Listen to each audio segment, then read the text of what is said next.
السلام علیکم ورحمۃ اللہ وبرکاتہ۔ بسم اللہ الرحمن الرحیم۔ عنوان: حالت حیض میں قرآن پڑھا جا سکتا ہے؟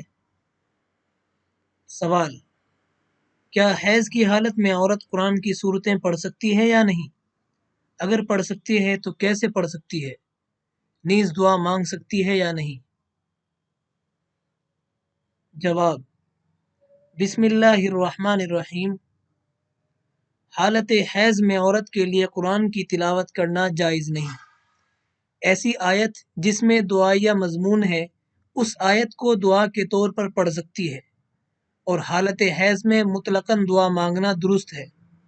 واللہ تعالی عالم۔ دارالفتاح، دارالعلوم دیوبند۔